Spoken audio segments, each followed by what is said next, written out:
यस्या भवद्भक्तजनार्तिहन्तुः पितृत्वमन्येषु विचार्यतूर्णं स्तम्भेऽवतारस्तमनन्यलभ्यं लक्ष्मीनृसिंहं शरणं प्रपद्ये।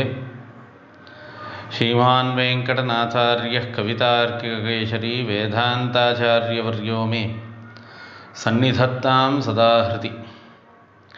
இதுவரையந்தும் திருப்பல்லாண்டில் தனியனுடைய அர்த்தங்களை பார்த்தோம். தனியனுடைய அர்த்தங்களில் சாராம்சமாக நம்ம பார்க்கும் பொழுது, குருமுகமனதீத்ய பிராகவேதானசேஷான் நரபதி பரிக்ளுத்தம் சுல்கமாதாத்து காமஹா ஸ்வசுரமரவந்தியம் ரங்கநாதஸ்ய சாட்சாத் த்விஜகுலதிலகந்தம் விஷ்ணுசித்தம் நமாமி. அதில் ஸ்ரீமன் நாதமுனிகளால் நமக்கு அனுகிரகம் செய்யப்பட்டதான இந்த தனியனில் பெரியாழ்வார த்விஜகுல திலகம் அப்படிங்கிற மாதிரி போற்றி நமக்கு பெரியாழ்வாரை பற்றி சொன்னார். அதற்கப்புறம் மின்னாறு தடமதிரிஷூல்லிபுத்தூர் எண்ணுருகால் சொன்னார் கடற்கமலம் சூடினோம் முன்னாள் கிழியறுத்தார் எண்ணுரைத்தோம் கீழ்மையினில் சேரும் வழியறுத்தோம் நெஞ்சமே வந்து அப்படின்னும் பொழுது கிழியறுத்தோம், கிழியறுத்தான் எண்ணுரைத்து அப்படின்னாக்கா வேதங்களில் உள்ள முக்கியமான அர்த்தங்கள் தெளிவுற அதை தெரிஞ்சுட்டு மற்றவாளுக்கு எடுத்து சொல்லணும்னாக்கா தான் ஒழுங்காக தெரிஞ்சுக்கணும். அப்படி நன்றாக தெளிவாக தெரிஞ்சுண்டு அதுக்கப்புறம் மற்றவாளுக்கு எடுத்து சொல்கிறது, அதுதான் கிழியறுத்தான் எண்ணுரைத்தோம். குஹ்யமாக, அதாவது மறைமுகமாக இருக்கக்கூடியதான அர்த்தங்களை நன்கு வெளிக்கொண்டு வருதல் அப்படிங்கிறது தான்.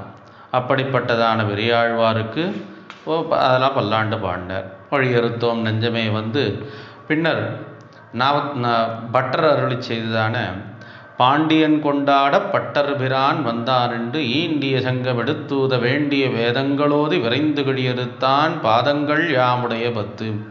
என்னக்கா நமக்கு தெரிந்து கொள்ள வேண்டிய அர்த்தங்கள் யாவும் வேதங்களில் புதைந்து இருக்குது. புதைந்து இல்லை, நாம் தெரிஞ்சுக்கிறதுக்கு அது புதைந்து இருக்கா போல் நமக்கு தெரியுது.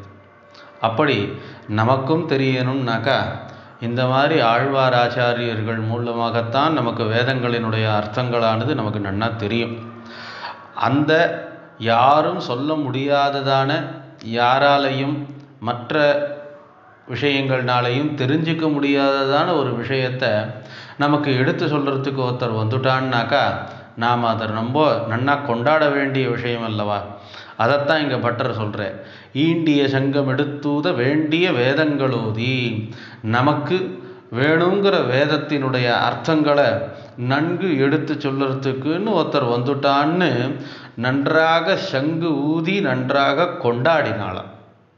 அப்படி எல்லாம் கொண்டாடி பெரியாழ்வார் நமக்கு இப்போ இந்த மாதிரியான பிரபந்தத்தை நமக்கு அருளி செய்திருக்கார்ன்ட்டு ஆச்சாரிய வந்தனம், குருமுக நமஸ்காரம் ரூபமாக தனியன் நமக்கு அனுகிரகம் பண்ணார். இதுக்கப்புறம் இந்த திருப்பல்லாண்டினுடைய முதல் பாசுரம், முதல் பாட்டு, பல்லாண்டு பல்லாண்டு பல்லாயிரத்தாண்டு பல கோடி நூறாயிரம் மல்லாண்டதின் தோள் மணிவண்ணா உன் சேவடி செவ்வி திருக்காப்பு அப்படின்ட்டு முதல் பாட்டு. இந்த திருப்பல்லாண்டில் மொத்தம் 11 பாசுரங்கள். அதில் என்னென்ன பாசுரங்களில் எப்படி எப்படி சொல்லியிருக்கா அப்படிங்கிறதும் ஒரு வரையறுக்கப்படுறது. என்னன்னாக்கா இப்போ இந்த பாட்டில் எம்பெருமானுடைய திருவடி அழகினை பார்த்து நாமளே இதுக்கு கண்ணு வச்சுருவோமோ, இல்லை இவ்வளவு அழகுக்கு ஏதாவது தீங்கு வந்துடுவோமோன்ட்டு பயந்துண்டு இந்த திவ்யமான சௌந்தர்யம் அனைத்தும் எப்பொழுதும் இருக்கணும் அப்படிங்கிற போல திருப்பல்லாண்டு பாடுறார் ஆழ்வார் எம்பெருமானுடைய திருமேனி சௌந்தரியத்துக்கும் திருவடிக்கும். அதுதான் இந்த முதல் பாட்டு. இந்த முதல் பாட்டில் அவருக்கு பல்லாண்டு பாடுறார். பல்லாண்டுனாக்கா புகழறேர்னு அர்த்தம். பிறகு அடுத்த 2 பாட்டுனால, அது முதல் 2 பாட்டுனாலே அடியோமோடும் நின்னோடுங்கிற 2வது பாசுரத்தினாலேயும் இந்த முதல் 2 பாட்டுனால பெருமாளுக்கு மங்களாசாசனம் பண்ணுறேன். பிறகு அடுத்ததான அடுத்த 3 பாட்டில், அதாவது 3வது பாட்டிலேருந்து 3, 4, 5 ஆகிய 3 பாசுரங்கள்னால எம்பெருமானுடைய பரமாத்மாவை சரணடையணும் அப்படின்னு யாரெல்லாம் விரும்புகிறா, எவ்வாறு விரும்புகிறா, அப்படி எதை பார்த்து பெருமாளை அடையணும்ட்டு நினைக்கிறா அப்படிங்கிற விஷயத்தை சாராம்சமாக அந்த 3 பாசுரத்திலேயும், அதன் பிறகு 3 பாட்டுனால எம்பெருமானை அடைந்து எவ்வாறு பலனடைகிறா. எப்பொழுதுமே ஒரு காரியத்தை பண்ணுறோன்னாக்கா நம்ம அந்த பலனை பார்த்தோன்னாக்கா அதுக்குண்டான காரியத்தை செய்யறதுல எந்தவித சிரமமும் இருக்காது. அதனால தான் இப்போ பெருமாள் மோட்சத்தை அடைகிறோம். மோட்சம்ன்றது எப்படி இருக்கும், மோட்சத்துக்கு போனோன்னாக்கா எந்த விதமான சந்தோஷத்தை அனுபவிக்கிறோம், அந்த சந்தோஷம் எவ்வளவு தூரம் எவ்வளவு அதிகமானது இத்தியாதிகள்லாம் முதல்ல நமக்கு ஓரளவு தெரிஞ்செடுத்துனாக்கா அந்த பலனில் நமக்கு ஆசை வந்துடும். அந்த பலனை அடையறதுக்குண்டான வழி எவ்வளவு தான் கஷ்டமாக இருந்தாலும் அந்த பலனில் நமக்கு உத்தேசம் இருந்ததுன்னாக்கா நாம் போகிற வழி, அதாவது இந்த பெருமாளை அடையறதுக்குண்டான உபாசனாதிகள்லாம் எந்தவித கஷ்டம் இருந்தாலும் அதை பெருசாக எடுத்துக்காமல் பலனில் நமக்கு உத்தேசம் இருக்கிறதுனால அதுக்கு நாம் பிரயத்தனப்படுவோம். அந்த மாதிரி தான் இப்போது கடைசி 2 பாட்டுனால, கடைசி இருக்கக்கூடியதான 3 பாட்டுனாலேயும் பெருமாளோடு சேரும் பொழுது அவர் எவ்வளவு சந்தோஷமடைகிறார், எவ்வளவுதான் தன்னுடைய பேரின்பத்தை தன்னுடைய ஆனந்தத்திற்கு ஈடாக தன்னுடைய பக்தனுக்கு தரார் அப்படிங்கிறதுக்கும் அந்த 3 பாட்டுகள்னாலையும் இந்த மாதிரி திருப்பல்லாண்டு முழுவதுமாகவே இந்த மாதிரி கடைசி பாசுரம் எல்லா பிரபந்தத்துக்கும் இருக்கக்கூடியதான பலஸ்ருதி அப்படின்னு சொல்லுவாள். இந்த பிரபந்தத்தை சேவிச்சா என்னென்ன பலன் அப்படிங்கிற போல ஒரு பலஸ்ருதி, அந்த பலஸ்ருதியை கடைசி பாட்டுனாலேயும் சொல்கிறா. அதில் இந்த முதல் பாட்டு அடுத்த 2வது பாட்டும் பெருமாளுக்கு மங்களாசாசனம் பண்ணும் விதமாக இருக்குது. அதில் இந்த முதல் பாட்டு பல்லாண்டு பல்லாண்டு பல்லாயிரத்தாண்டு பல கோடி 100,000 மல்லாண்ட தின்தோள் மணிவண்ணா உன் சேவடி செவ்வி திருக்காப்பு. எம்பெருமானுடைய எப்போவுமே பெருமாளை சேவிக்க போகிறோன்னாக்கா பெருமாளை சேவிக்கிறதுக்கும் ஒரு முறை இருக்குது. எப்போவுமே கோவிலுக்கு போகணுன்னாக்கா சுற்று கோவில்லாம் சேவிச்சுட்டு, இல்லை முதல்ல போன உடனே பெருமாளை சேவிக்கிறத காட்டிலும் தாயாரை சேவிச்சுட்டு அதுக்கப்புறம் பெருமாள்கிட்ட போகிறதுன்றது நம்ம சம்பிரதாயம். அதுவும் எல்லாரையும் சேவிச்சுட்டு கடைசியாக பெருமாள்கிட்ட போகும்பொழுது பெருமாளை சேவிக்கிறதுன்றது ஒரு கிரமம் இருக்குது. என்னன்னாக்கா திருவடி முதல் திருமுடி வரை பெருமாள் முதல்ல போன உடனே எதை சேவிக்கணும்னாக்கா திருவடி தான். காலை தான் 2 கால்களில் நன்னாக சேவிக்கணும்னாக்கா பார்க்கறத தான் சேவிக்கிறதுன்னு சொல்லுவாள். கீழே விழுந்து சேவிக்கிறதையும் சேவிக்கிறதுன்னு தான் சொல்லுவாள். அப்படி பெருமாளை சேவிக்கும் பொழுது திருவடி முதல்ல சேவிக்கணும். திருவடி முதல் திருமுடி வரை கீழேந்து மேலே சேவிக்கிறது தான் உச்சிதம். அப்படி உன் சேவடி செவ்வி திருக்காப்பு, அதுவும் எப்படி இருக்குன்னாக்கா தாமரை மலர் எவ்வாறு செவந்து பிரகாசமாக இருக்கோ அந்த மாதிரி தாமரை மலர் மலர்ந்து அழகாக இருக்கும் தருணத்தில் அந்த அழகு அந்த அழகோடு கூடின திருவடிகள் உன் சேவடி செவ்வி திருக்காப்பு. இது திருவடிக்கு மட்டும் சொன்னது. முதல்ல வரும் பொழுது பல்லாண்டு பல்லாண்டு பல்லாயிரத்தாண்டு பல கோடி 100,000 மல்லாண்ட தின்தோள் மணிவண்ணா. எப்போவுமே பெருமாளை சேவிக்கும் பொழுது பெருமாளை ஸ்தோத்திரம் பண்ணும் பொழுதும் பெருமாளுடைய குணங்கள் மாத்திரம் சொல்லி தான் ஸ்தோத்திரம் பண்ணோன்ற நியமம் கிடையாது. ஸ்தோத்திரம்னு வந்ததுனாலே பகவத் குணங்களும் அதில் அடங்கும். மேலும் பகவானுடைய சேஷ்டிதங்கள், பெருமாள் என்னென்ன பண்ணார் அப்படிங்கிற சேஷ்டிதங்களையும் ஸ்தோத்திரமாக நாம் பெருமாளுக்கு சொல்ல முடியும். அதைத்தான் இந்த பல்லாண்டில் இந்த முதல் பாட்டில் மல்லர்களை அடக்கும் வலிமை பெற்ற தோளுடையவன் மல்லாண்ட தின்தோள் மணிவண்ணா, அவருடைய புஜ பல பராக்கிரமத்தை பற்றி இந்த வரியானது சொல்லறது. எதிரிகளை அடக்கும் விதம்னாக்கா சண்டை போட்டு அவளை கஷ்டப்பட்டு அடக்கிறதுன்றது கிடையாது. பெருமாளை பார்த்தால் அவர் அடக்கிற விதமே தனி. அப்படி எதிரிகளாக வந்து நிற்பவர்களை அடக்கும் திறனுடையவர். இங்கே தோள்கள்னு சொன்னதுனால பராக்கிரமத்தை தான் சொல்கிறார். அப்படி எதிரிகளை தனது பராக்கிரமத்தை கொண்டு அடக்கும் வல்லமை பெற்றவர். மல்லாண்ட தின்தோள் மணிவண்ணா. மணிவண்ணான்னாக்கா என்ன அப்படின்னாக்கா நீலமணிக்கற்களினுடைய வண்ணத்தை போன்று அப்படின்னாக்கா நீலக்கற்கள் சம்ஸ்கிருதத்தில் பார்த்தோம்னாக்கா நீலம்னாக்கா கருப்புன்னு அர்த்தம். அப்போ நீலக்கற்கள் அப்படின்னா கருப்பு கல், அது எதுவும் ஆபரண விசேஷத்தை சொல்லக்கூடியது.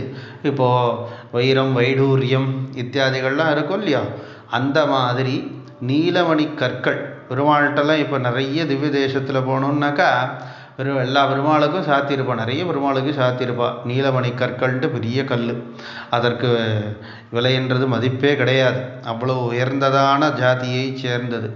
அப்படிப்பட்டதான நிறத்தை உடைய பெருமாள் கருநிற வண்ணனும் இல்லையோ மணிவண்ணா. அப்படிப்பட்ட பிரகாசத்தை கூடியவர். என்னதான் கருப்பு அந்த மாதிரி பிரகாசத்தை உடையவராக இருந்தாலும் கலையாக இருப்பவர், மிகவும் அழகு பொருந்தியவர். அப்படிப்பட்ட பிரகாசத்தை உடைய ஜோதிஷுக்கெல்லாம் ஜோதிஷுன்னு சொல்லுவார். இருக்கக்கூடிய பிரகாசங்களுக்கெல்லாம் உயர்ந்ததான பிரகாசத்தை உடையவர். பிரகாசந்தான் ஜோதிஹி அப்படின்ற சப்தத்தை கொண்டே பெருமாளுக்கு ஜோதிஹின்ற பிரகாசத்தை, உயர்ந்ததான பிரகாசத்தை உடையவர்னு ஸ்ரீபாஷ்யாதி கிரந்தங்கள்லாம் கூட சாதிக்கப்பட்டிருக்கு. அப்படி பிரகாசத்தை கூடியவருமான நீல நிற வண்ணத்தை உடையவருமான அப்படிப்பட்ட உன் சௌந்தரியத்துக்கு இருக்கக்கூடியதான திருவடி எப்படி இருக்குன்னு பார்த்தோம்னாக்கா செந்தாமரை. எனக்கா இந்த தாமரை மலருக்கு ஏன் ஓமையாக சொல்லணும்? ஒரு எடுத்துக்காட்டாக எல்லாரும் நிறைய தடவை பார்த்தோம்னாக்கா எல்லா இடத்துலையும் இந்த தாமரை மலரைத்தான் சொல்லுவாள். என்னக்கா பொதுவாகவே பூக்கள்ன்றது மலராமல் இருக்கும் தருணத்திலும் அழகாக இருக்கும், அது மொட்டாக இருக்கும்போதும் அழகாக இருக்கும். இதே நன்கு மலர்ந்து காணப்பட்டாலும் ரொம்பவும் நன்னாக இருக்கும். ஆக என்னன்னாக்கா நம்ம ஒரு பொருளை எடுத்துக்காட்டாக ஒரு விஷயத்துக்கு சொல்கிறோன்னாக்கா அது நாம் சொல்லக்கூடிய விஷயத்தை காட்டிலும் உயர்ந்ததாக இருக்கணும். ராஜபிருத்திய நியாயம்னு சொல்லுவோம். என்னன்னாக்கா ராஜாவை பார்த்து வேலைக்காரன் மாதிரி இருக்கேன்னு சொன்னேன்னாக்கா அது அபவாதம், ராஜாவுக்கு கோபம் வந்துடும், தண்டனை தான் கொடுப்பான். இதே வேலைக்காரனை பார்த்து நீ ராஜா மாதிரி இருக்கேன்னு சொன்னாக்கா அவனுக்கு சந்தோஷம். அப்படி நாம் எந்த வஸ்துவை குறித்து சொல்கிறோமோ அந்த வஸ்துவை காட்டிலும் உயர்ந்ததாக இருக்கிறது தான் எடுத்துக்காட்டாக எடுத்து சொல்லணும். அதே மாதிரி இப்போ பெருமாளை காட்டிலும் உயர்ந்ததுன்னு ஒன்றும் கிடையாது. அப்படி இருக்கும் பொழுது இருக்கிறதுலேயே நல்லது எதுவோ அந்த பொருளை ஓமையாக நம்ம காமிக்கிறோம். ஆக மிகவும் அழகு பொருந்திய பிரகாசத்துடன் கூடியதுமான செந்தாமரை மலர்கள் அப்படி பிரகாசிக்கின்ற கூடிய பெருமாளுடைய திருவடிகள், அந்த அப்பேற்பட்ட அந்த திருவடிக்கு எதுவும் குறைவு இல்லாமல் பல்லாயிரம் நூற்றாண்டுகள், பல்லாயிரத்தாண்டு இது பேருக்குத்தான் பல்லாண்டு பல்லாயிரத்தாண்டு, ஆயிரம்ன்றது உபலக்ஷணம்னு சொல்லுவாள், பேருக்கு சொல்லியிருக்கார். அதெல்லாம் 1000 ஆண்டு காலம்தான் குறைவில்லாமல் இருக்கணுன்ற அர்த்தம் கிடையாது. 1000 காலன்றது அது ஒரு உபலக்ஷணம். அப்படின்னாக்கா பலாயிரம், அது அந்த குறைவே வரக்கூடாதுன்றதுக்கோசரம் தான் அந்த பல்லாண்டு பல்லாயிரத்தாண்டு பல கோடி நூறாயிரம்னாக்கா நம்மளாலாம் மனுஷ இதில் கணக்கே பண்ண முடியாது. எவ்வளவு தூரம் பல கோடி நூறாயிரம்ன்ட்டு அவர் முடிக்கலை.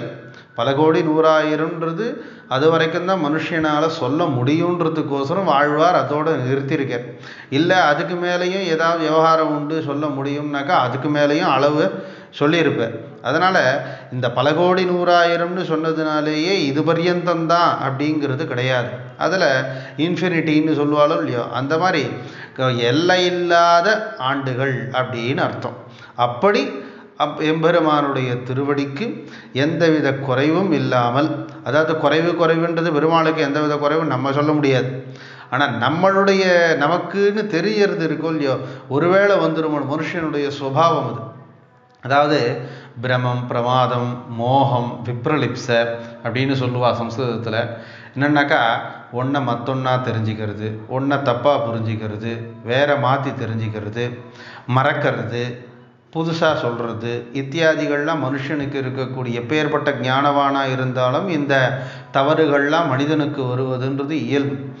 ஆக இவ்வாறு பெருமாளுடைய விஷயத்தில் நாம் ஒரு குறைவுன்றதுன்று எப்பவும் வரக்கூடாதுன்னு ஒரு பயத்தில் சொல்கிறது. இவ்வளோ அழகாக இருக்கேன், நம்ம ஏதாவது அழகாக இருக்கோன்னாக்கா ஒருத்தரை பார்த்து அழகாக இருக்குன்னு சொல்லிட்டோம்னாக்கா கண்ணு வச்சிட போகிறேன், என் கண்ணே பற்றும் போல இருக்குன்னு சொல்லுவாள். எதுவும் வரக்கூடாதுன்னு அப்போது சொல்லுவாள். அந்த மாதிரி தான் இப்போ ஆழ்வார் எம்பெருமானுடைய திருவடிக்கு எப்பொழுதும் எக்காலத்திலும் பல்லாண்டு வல்லாண்டு வல்லாயிரத்தாண்டு பலகோடி நூறாயிரம்னு சொன்னாலும் இல்லையோ, அது எக்காலத்திலும்னு அர்த்தம். எந்த காலத்துக்கும் எம்பெருமானுடைய திருவடிக்கு செந்தாமரை மலர் போல் அழகாக பிரகாசிக்கின்ற அந்த திருவடிகளுக்கு எந்தவித குறைவும் வராமல் எப்பொழுதும் ரட்சையானது இருக்கட்டும். நம்மை ரட்சிப்பதான இது எப்பொழுதும் எக்காலத்துக்கும் இருக்கட்டும்ங்கிற போல எம்பெருமானுடைய திருவடிக்கு பல்லாண்டு பாடுறார் ஆழ்வார் இந்த பாசுரத்தினால, அதாவது முதல் பாசுரத்தினால.